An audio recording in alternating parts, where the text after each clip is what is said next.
बोलो जयकारा बोल मेरे श्री गुरु महाराज की जय। सभी गुरुमुख प्रेमियों से सप्रेम जय सच्चिदानंद।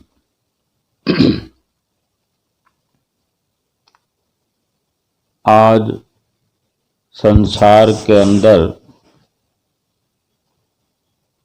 कितने ही नए नए साधन एक से बढ़कर एक खान पान, पहरान, आवागमन के साधन पहले के मुकाबले कितने तेज हो गए हैं। जैसे कि एक जमाना था तो कपड़ों का कुछ अभाव होता था। दुनिया के अंदर कपड़ों की वैरायटी कम थी, लेकिन फिर भी बाजार में कपड़े तो होते ही थे, लेकिन घरों के अंदर कपड़े कम होते थे, कपड़ों की गिनती कम होती थी, लेकिन शरीर को ढकने का हर कोई पूरा प्रयास करता था। आज कपड़ों के भंडार हैं, मार्केट में तो हैं ही, घरों के अंदर भी अलमारियां भरी पड़ी हैं, फिर भी तन को दिखाने का प्रयास करते हैं। तन को ढकने की बजाय तन को दिखाने का प्रयास होता है, और इसी तरह के फैशन के ही कपड़े होते हैं। क्योंकि हम समझदार हो गए हैं। हर इंसान कहता है कि मैं समझदार हूं। क्या यही समझदारी है? एक जमाना था कि आवागमन के साधन कम थे, या हर किसी को जल्दी से साधन सुलभ नहीं होते थे, फिर भी लोग सुख दुख में अपने परिजनों से मिलने भी पहुंच जाते थे, और सत्संग के अंदर भी वास्तविकता होती थी। आज आवागमन के साधनों की भरमार है। बाहर साधन तो हैं ही, लेकिन हर घर के अंदर भी कोई कमी नहीं है। आवागमन के साधन लगातार बढ़ रहे हैं, घरों में भी पूरी व्यवस्था है, लेकिन फिर भी कहीं पहुंचने के लिए असमर्थ है। मुश्किल हो जाती है। अगर कहीं जाना हो, रिश्तेदारी में जाना हो, या सत्संग में भी जाना हो, तो समय नहीं निकाल पाते। न जाने क्या हो गया कि हम समझदार हो गए हैं। क्या यही समझदारी है? एक जमाना था लोग नगर मोहल्ले के बुजुर्गों का हाल चाल पूछने जाते थे, एक दूसरे के दुख सुख में शरीक होते थे। आजकल लोगों को बुजुर्गों को पूछना पुछाना तो दूर की बात है, अपने माँ बाप तक कोई वृद्ध आश्रम में छोड़ आते हैं। और किस तरह से एक अपमानजनक शब्दों का प्रयोग होता है। बच्चों के लिए देखें तो एक जमाना जब था कि खिलौनों की कमी होती थी, इतना खिलौनों का आविष्कार नहीं होता, तो छोटे छोटे बच्चे मोहल्ले भर में अपने एक दूसरे के साथ में, आमने सामने वालों के साथ में, बच्चों के यानी इस तरह खेलते थे बड़े प्रेम प्यार से, कि किसी भी चीज को, वस्तु को खेल का आधार बना लेते थे। लेकिन आज खेलने के लिए नए नए आयाम आ गए हैं। व्हाट्सएप का आविष्कार हो गया, मोबाइल का आविष्कार हुआ है और इसमें जो लगातार तेजी आ रही है, तो घर घर में दरवाजे बंद करके हर कोई अलग ही अपना खेल खेल रहा।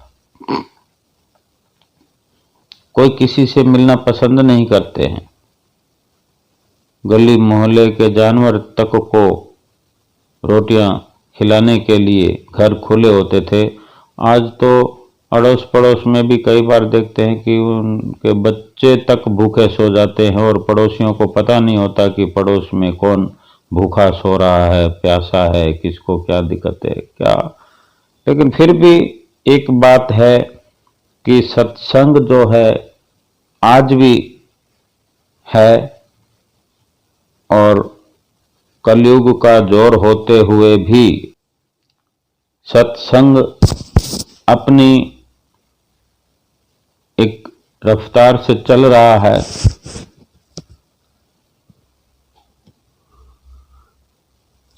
और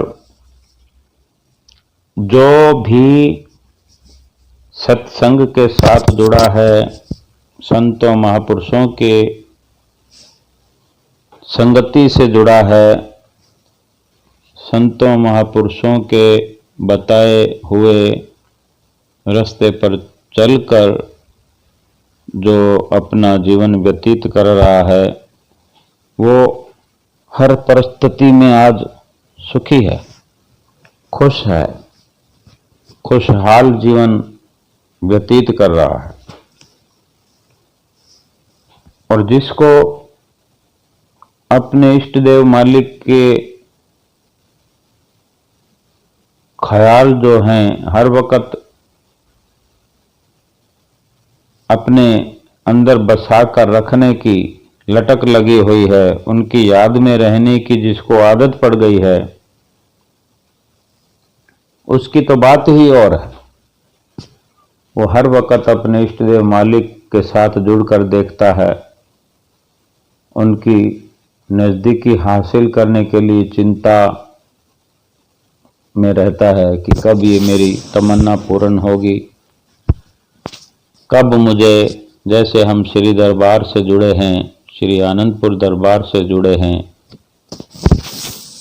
तो गुरमुख प्रेमी बहुत सारे विचार अपने अंदर लिए हुए अपना दिन और रात गुजारते हैं। इस तरह के विचार मन में चलते रहते हैं। कई गुरुमुख प्रेमियों के विचार जानने का मौका मिलता है कि वो बताते हैं कि कब न जाने हमारी इच्छा पूर्ण होगी, हमें श्री दरबार की सेवा करने का मौका मिलेगा, कब घर गृहस्थी से हमें फुर्सत मिलेगी कि एकदम से बिल्कुल फ्री हो के और जैसे भी मिलता है वो लगातार सत्संग में आना जाना भी अपना जारी रखे होते हैं और पावन प्यार श्री गुरु महाराज जी का प्राप्त करने के लिए आतुर रहते हैं। ये गुरुमुखों का रहन सहन है, गुरुमुखों का खान पान पहरान है, जो अपने श्री सतगुरुदेव महाराज जी से जोड़कर देखते हैं। सादगी में रहना, सादे वस्त्र पहना और अपने खान पान का ख्याल रखना, और जो सत्संग वाली वृत्ति है, हर वक्त अपने चित्त को शुद्ध करने के लिए, अपने चित्त को, अपनी सुरति को श्री सतगुरुदेव महाराज जी के दर्शन दीदार से जोड़ कर रखना। एक पुराने समय की बात है, कुछ वर्षों पहले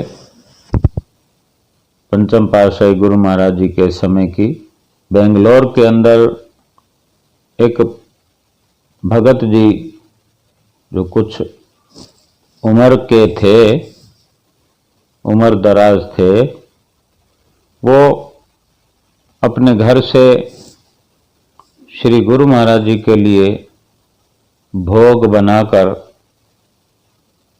जिनकी तमन्ना रहती थी और वही तमन्ना के अनुसार वो अपना एक नित्य प्रति का उनका नियम था कि बेंगलोर के अंदर आश्रम में जाकर श्री गुरु महाराज जी को भोग लगाते, जाकर टिफिन बनाकर घर से ले आते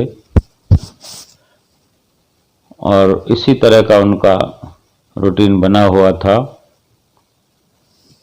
एक दिन भगत जी साइकिल पर आ रहे थे तो एक मोटरसाइकिल ने भगत जी को, जो साइकिल पर चल रहे थे आश्रम की ओर, साइड से कट मारते हुए, टक्कर मारते हुए गिरा दिया भगत जी को। भगत जी की साइकिल भी गिर गई, आप भी स्वयं गिर गए और गिरे तो उनकी नज़र तो सामने से आने वाले ट्रैफिक पर थी, इस मुद्रा में गिरे हुए थे और सामने से क्या देखते हैं, उठ नहीं पा रहे हैं और देख रहे हैं कि सामने से एक तेज रफ्तार कार आ रही है और बीच सड़क में वो भगत जी सोए पड़े हैं, गिरे पड़े हैं। तो वो जैसे कोई पलों और सेकेंडों का ही ये फासला होता है, तो इतने में ही एक पलों के अंदर, सेकंडों के अंदर, घड़ी के अंदर चलते हुए सेकंडों का क्या मोल होता है। सेकंड तो अपने आप में बताते हैं कि बस अभी हो गया। तो कार को तेज रफ्तार में आते हुए देखकर उन्होंने बिल्कुल थोड़े सेकंडों में ही इतना सोचा, जो उन्होंने बताया कि मेरे ख्याल में ये चल रहा था कि अभी अभी ये जो सामने से कार आ रही है मुझे कुचलते हुए चली जाएगी। बस इतना ही सोच पाए, जब तक तो वो कार उन भगत जी के सिर के बिल्कुल पास में आकर रुक गई।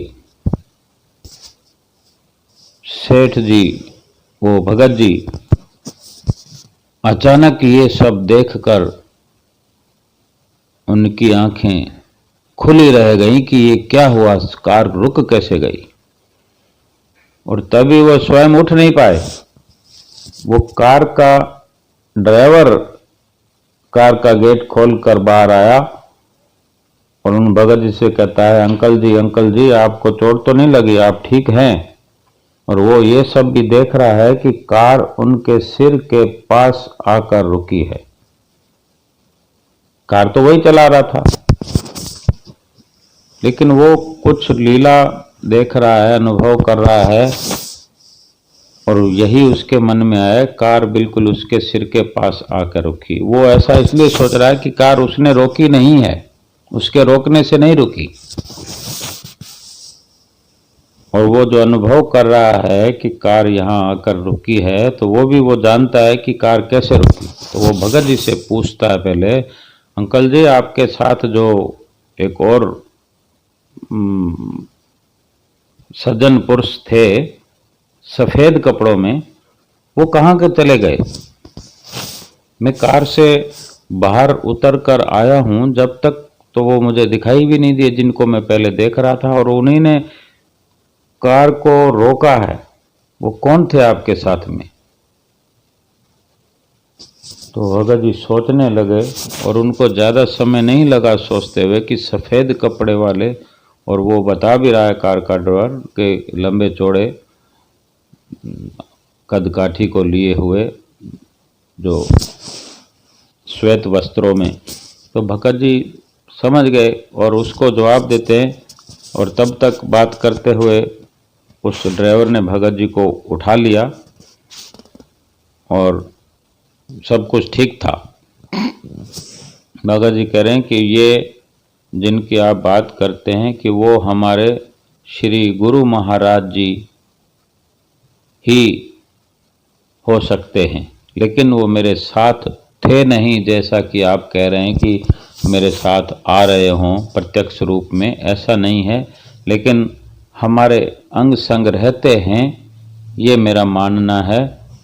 और अवश्य ही उन्होंने, जैसा कि आप कह रहे हैं, कार को उन्होंने रोका है। तो ड्राइवर करता है कि बिल्कुल मैं जो कह रहा हूँ उन्हीं सफ़ेद कपड़े वालों ने जो आपके साथ थे, एक हाथ से कार को यहीं का यहीं रोक दिया। अगर मैं ब्रेक लगाना चाहता तो मैं शायद न लगा पाता, और ब्रेक लगाने की भी तो एक लिमिट होती है। इतना ब्रेक लगाने से तो कार पलटी खा जाती है या कुछ भी हो सकता था, लेकिन उन्होंने, जो मैं देख रहा हूँ कार चलाते वक्त, एकदम से एक हाथ से ही मेरी कार को रोक दिया है। और अब मैं देख रहा हूँ तो वो है नहीं, वही इसीलिए मैं पूछ रहा हूँ कि वो कहाँ चले गए। तो भगत जी कहते हैं कि वो मेरे श्री गुरु महाराज जी थे। तो वो ड्राइवर कहता है, वो कोई गुरमुख नहीं था लेकिन अनजान था, लेकिन वो सब जो लीला देखी तो उससे वो कुछ अपने अंदर महसूस कर रहा था, अपने अंदर कुछ जिज्ञासा पैदा कर रहा था, जो अपने आप विचार पलटा खा रहे थे। तो भगत जी से पूछता है कि वो कहाँ होते हैं, अब वो कहाँ होंगे, अगर उनसे मैं मिलना चाहूँ, उनके दर्शन करना चाहूँ, वो कहाँ मिल सकते हैं। तो वो भगत जी कहते हैं, वैसे तो वो श्री आनंदपुर दरबार में रहते हैं, और वो स्वरूप के माध्यम से, जो कि मैं हर दिन आश्रम पे जाता हूँ और अभी भी जा रहा हूँ, और ये सब हुआ फिर भी मैं ठीक ठाक हूँ उनकी श्री कृपा से, तो मैं अभी जाऊंगा। आप चाहें तो मेरे साथ चलें, आप उनके दर्शन कर सकते हो। तो वो उस ड्राइवर को भगत जी आश्रम पर ले गए, और वहाँ जाकर उस ड्राइवर ने जो दर्शन किए, तो दर्शनों के अंदर परमहंसों के दर्शन करने के बाद उसने इशारा करते हुए कहा पंचम पातशाही गुरु महाराज जी की ओर कि ये तो वही हैं जिन्होंने मेरी कार को रोक दिया था। क्या ये इतने शक्तिशाली हैं? ये तो बहुत शक्तिशाली हैं, जो मैंने अनुभव किया कि ये तो वही हैं, और मैं इनके साक्षात दर्शन करना चाहता हूँ, क्या मुझे मौका मिलेगा? तो वहाँ पर महात्मा जी से भी मुलाकात हुई। फिर अपनी जिज्ञासा के अनुसार नामदान भी लिया, और फिर समय आने पर दर्शन करने भी गए और गुरमुख बन गए। और जो भगत जी गिरे थे सड़क पर, वो बताते हैं कि जितना मेरा विश्वास था, पहले से कहीं अधिक मेरा विश्वास बढ़ गया। मेरा श्री गुरु महाराज जी के चरणों में अटल अनुराग हो गया। भक्ति आज भी है, और जिस पर भगवान की कृपा होती है, आशीर्वाद होता है, उनको ये मौका मिलता है। और जो गुरमुख प्रेमी अपने हृदय की तार को जोड़े रखते हैं, भगवान की कृपा उन पर बरसती रहती है, गुरु महाराज जी का प्रेम उन पर बरसता रहता है, और हर पल उनके दिल के अंदर अपने इष्ट देव सतगुरु दाता दीनदयाल जी महाराज जी की लटक लगी रहती है। हर वक्त सोचते रहते हैं कब मुझे दर्शन होंगे, कब मुझे सेवा का अवसर प्राप्त होगा, कब मुझे सत्संग सुनने को मिलेगा, कब मेरी जीवात्मा अपने परमात्मा से एकाकार होगी। और इसी तरह इसी उधेड़ बुन में उनका जीवन व्यतीत हो जाता है, और पूरा पूरा भक्ति का वो लाभ करते हुए अपना परलोक सुहेला कर जाते हैं। बोलो जयकारा, बोल मेरे श्री गुरु महाराज की जय।